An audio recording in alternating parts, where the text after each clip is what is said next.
Today we are finally doing a reveal of my CGC submission that I took to Macau. I took to the ASCC.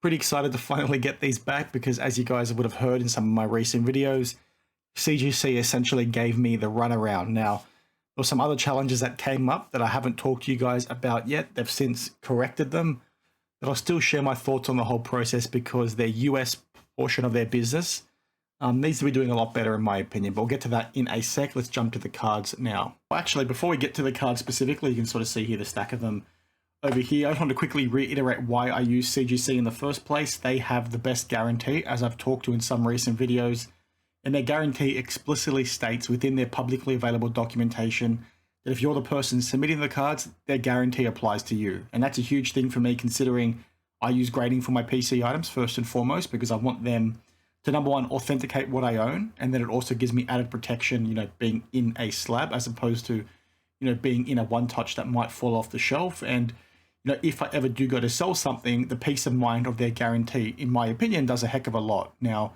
people will say PSA has better resale value. That is perfectly fine. But if I also submit these cards to PSA and then they were to turn around and say, well, actually, this one, you know, is damaged or altered or something, right, then I'm not covered down the line. You know, if that kind of thing was to come up after they were already, you know, graded, given that I've already bought these and I wanted to get them slabbed, you know, CGC made the most sense. I don't want to be in a position in, you know, 6 months time, them sitting in a PSA slab and then all of a sudden PSA coming out and saying, well, hang on a minute, that thing's no good anymore. Or we missed the fact that it was fake, right? I want to try and, you know, protect against that sort of stuff. And, you know, people do hate on CGC, but for that guarantee element, I think there's none better.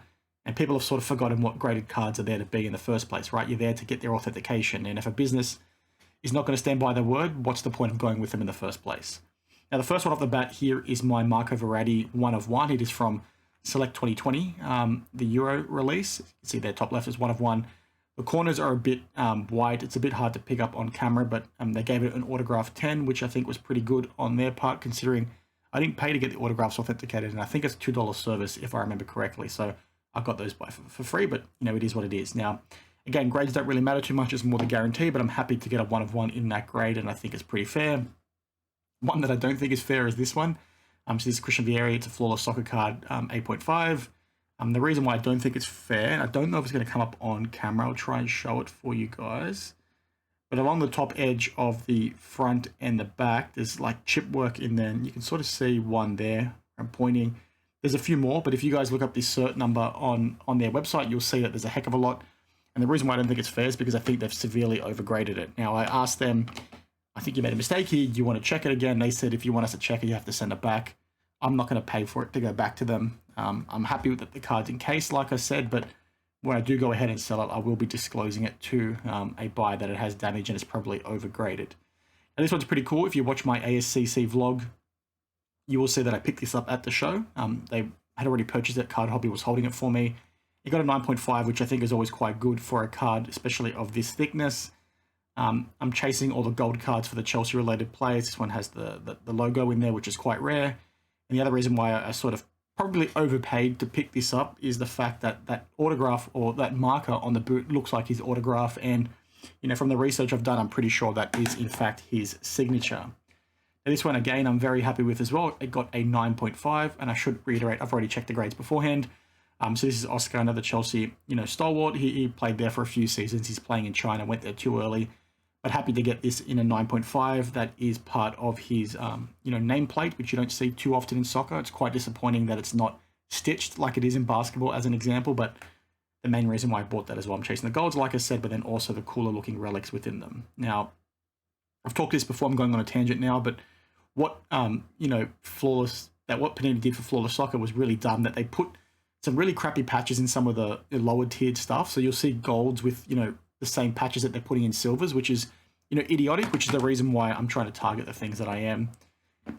Ramirez, which is probably my favorite card that I own from Flawless, given how filthy that, you know, patch is. I just talked about the fact that the nameplates aren't stitched, and it's very rare these days to even have the logo stitched for soccer. This one's stitched. Very happy to own that. I don't know why they gave it a 7.5. It might, I think, be a little mark here on the back. We'll see if it comes up. Apologies for the camera going crazy. Sort of there, guaranteed, where the word guaranteed is there. You'll see there's like some kind of inking there or something. Got no idea what it is. Maybe that's why I got a 7.5. Who knows? The grade, like I said, doesn't really matter. These are purely PC. I wanted them for their guarantee and then also to get them protected. Another Ramirez over here, top of the class, and another interesting relic in my opinion, because that is his number on the back of his jersey, which again is not stitched, but I thought it was pretty cool. They gave it a 9/10 auto. Again, can't really complain. And these slabs, in my opinion, feel so good. The new label, this is the first time I've seen it in hand. So I'm happy with that. This one got an 8.5. The soles of the game are pretty thick cardstock. Again, can't complain with that. And like I said, the slabs feel so good in hand. They feel so much better than PSA. Feel so much better than BGS. It actually feels like substantial when you're holding it. It actually feels, that it's worth, something, if that makes sense. Whereas PSA ones just feel very flimsy. But, I'm pretty happy with that. And I just quickly touched on the new labels. Here's an old slab. And it might be a bit hard to tell on camera, but the old CSG slab, which is actually the second iteration of their labels, is slightly bigger. It's not coming up that well on camera, but it's slightly bigger and looks a lot better. The black labels on this too look great. And then the last one from Flawless, being this Willian, I got an 8.5. It only got a 9 auto, which I thought was pretty funny because I thought this was one of the better autos in the lot that I sent in. But you can sort of see here, there's a bit of a streak. I'll sort of see if I can bring it in close for you guys. It's not going to work, but trust me, there's a streak there. So pretty happy with those. There's one card they didn't grade, which is this one over here. It's a Dragon Ball Z signed card by the voice actors of Vegeta and Goku respectively. This character is a fusion of those two characters, but the one thing that they do is pretty cool in my opinion is they'll say exactly why they didn't grade it, and they give you the detail, very detailed compared to BGS and PSA as an example.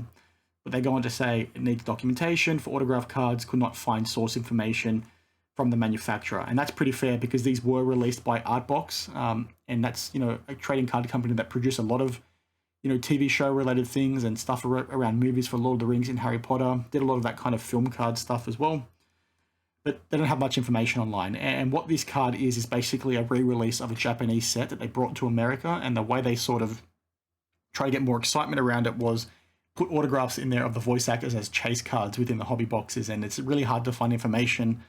So that's why they didn't grade it. They refunded my money for it, which is okay. But yeah, pretty interesting nonetheless. And then the last 6 cards here are all from Dragon Ball Z. Again, this time Artbox Series 4. These are the 4 clear chase cards that you get within that set. I wanted to get them graded because I wanted to protect them because they are quite rare. They're out of order, but you've got their Goku, so they got an 8. They are clear acetate cards, and they're scratched to death as you pull them out of the packs. I pulled this one myself, and it's terribly scratched, but it is what it is. Probably the most expensive one in the set with the 3 Saiyans, the 3 Super Saiyans, I should say. Again, pretty scratched to death. This one is a very expensive card, so I've only ever seen 1 or 2 get listed on eBay. It was a no-brainer to get graded for my PC. The next 4 are duplicates, so you've got a Trunks over here in a 9. Pack pulled that one myself. A Vegeta in an 8. I bought this one online. I will be selling that one. And then the 2 that I'm keeping for my PC, another Trunks with another 9. Again, I pack pulled this one. And then also the one that got the highest grade in the order, this Vegeta. I pack pulled this myself, so very happy to get that at 10, especially considering it is an acetate card. But now, to sort of the fun talk, we'll talk about exactly what, CGC did wrong. Because they actually did a lot wrong during this process, and it was incredibly frustrating. So to open the video, I mentioned that I dropped these off at the ASCC in Macau, the Asia Sports Card Collectors Convention. I did a vlog for it and all that kind of thing. And, I was told at the booth by the US staff that were there for CGC that these cards would be returned to America. Now, the normal process for these being dropped off at the show was that they'd get graded in America, they then get sent back to Hong Kong, and then they distribute them there because they basically use their Hong Kong office to facilitate the submission. Now, me being in Australia, being only over there for a holiday, I thought I'd ask, can you please just keep them in the US because I have a US address? It makes it so much easier for me. The US staff on hand said, sure, Daniel, we can make that happen. We'll make an exception for you because you've submitted so many cards while you were here. We want to try and do the right thing. That's perfectly fine. Now, in the vlog, you would have heard me talk about the US staff there, and I praise them that they brought US staff because when I went to the PSA booth, they leverage local contractors that didn't really know what they were doing. And I don't mean that in a poor reflection of them, right? It's more so the fact that I didn't feel super comfortable handing over, $3,500 USD worth of cards to people that didn't really know what they were doing, right? I just didn't feel comfortable. So I praise CGC for that in my vlog.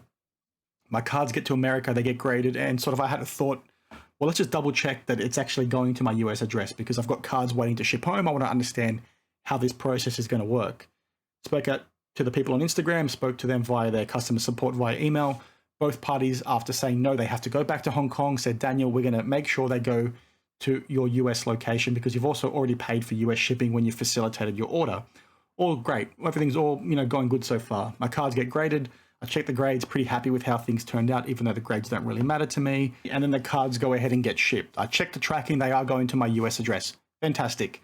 The next morning, Australian time, I log in and I see that my cards are no longer going to my US address. The shipment was cancelled. I freaked out, like, what the heck is going on? Did somebody steal my cards? Well, no, they were getting shipped to Hong Kong. I reached out to their customer service team and they basically said, well, we changed our mind. It has to go to Hong Kong. We made a mistake by telling you that. Very, very frustrating. And it gets a little bit worse because not only do they then go to Hong Kong, but they basically stuffed up when it came to the shipment home to me as well. So without jumping ahead a few steps, I spoke with the people in the Hong Kong office and said, my cards are coming. Can you please ship these to me in Australia free of charge? Because, I've already paid for postage in America. I think it's a bit unfair now that I have to pay additional costs because you guys basically didn't keep your word. They were fantastic and said, Daniel, you know what? We're going to ship it to you via FedEx Priority. All's well and good. You'll get your cards. A few days later, this is where the real frustration occurred, is because they forgot to include a letter in the package that basically said, I already own these cards. They didn't own them. They didn't sell them to me. They were purely just an authentication service. Now, I contacted CGC and they basically said, yes, we forgot to do that. This is quite frustrating. Do you want us to talk to Customs and FedEx for you? But there was a sort of delay by 1 or 2 days by the time they got back to me, and I'd already resolved it with Customs. So Customs said, okay, we understand that you own them, but we're still going to charge you a $150 processing fee. And the way they got to that logic was absurd. I argued with these guys for so many hours on the phone because they basically said, well, your package is worth $3,500, irrespective of whether, there's tax on them or not, it has to be charged this processing fee. And it essentially came down to, like I said, CGC forgetting that letter. Now, it reached a point of basically the bureaucracy of a government. They were not going to change their mind. They had charged me the fee. It was either I pay it or my cards get shipped back and they potentially get lost, right? So quite frustrating that I wasn't going to change their mind. Whereas if that letter was there in the first place, this wouldn't have happened, right? That wouldn't have happened at all.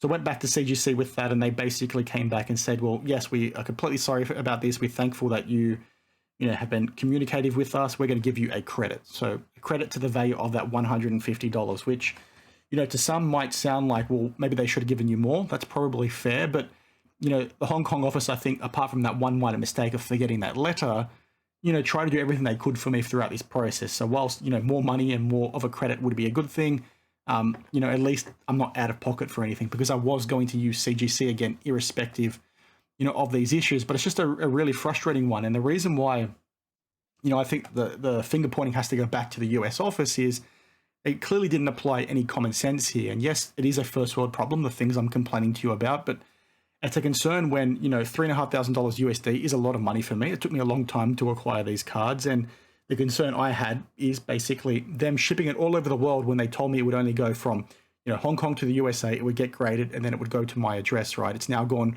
from Hong Kong to USA, back to Hong Kong, now back to me here in Australia. And it's just, there's 2 extra shipping stages that added so much more risk to this, right? Because who knows what could have happened? Who knows if these things could have got damaged or the extra handling, all that kind of stuff.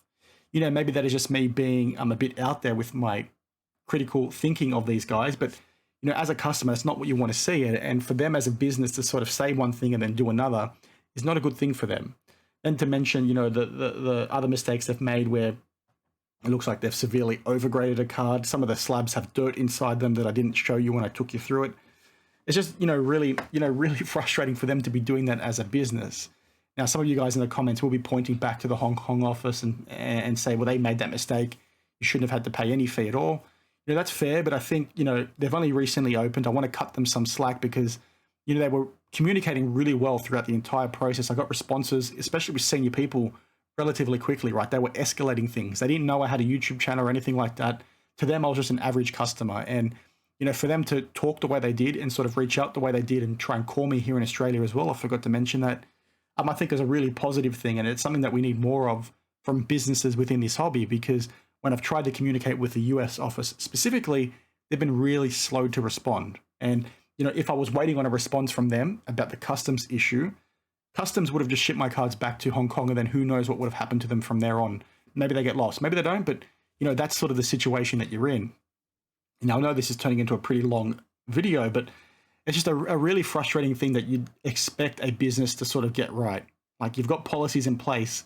My cards were already shipped and packaged in a FedEx box, and they were actually getting ready to be sent, right? I got the notification saying it was going to my US address. Then all of a sudden, they decided to stop that and then repackage it elsewhere. It's like all these steps, right? Guys, you're not communicating internally. That's how mistakes happen. That's how packages get lost. And, you know, unfortunately, not everyone is like your Hong Kong office that is openly communicating with their customers. So it ended up being a positive outcome in the end, and one that, you know, I'll keep a close eye on. I will be using them again, like I said, but, you know, if more issues arise, then I might need to rethink things. But, you know, all in all, I'm pretty livid. I was going to be more angry in this video, but they came back to me yesterday morning with, you know, the response that they were going to give me the credit. If they weren't going to give me the credit back, I would have been a lot more annoyed, obviously. So it sort of is what it is. Let me know what you think down in the comments below. Let me know what you think about the slabs. Like I said, I think they look great. These new labels look awesome. Best labels, in my opinion. Some people don't like them, but, you know, I had these cards sitting on a shelf before, you know, I recorded the video. I basically did the unboxing, put them on my shelf, and then took them back down. And I think they look really good. I'm very happy with it. The other thing that I think, you know, is really dumb that all graders do is exactly what you're seeing now, where you've got two horizontal cards in the same order, and you've got, you know, the labels facing the wrong way. You've got labels going that way, then you've got the label on the other end. It's like, guys, I understand that happens when you're packaging cards across, you know, different orders, but if you're going to be putting, you know, them in the same order and they're both horizontal cards, like, maybe slab them the same freaking way so the label's on the same side, right? So you've got some consistency on your bloody shelf. But that's me, my OCD. I'm rambling now. Thanks as always, guys. Let me know your thoughts down below, and I'll see you in the next one. Cheers.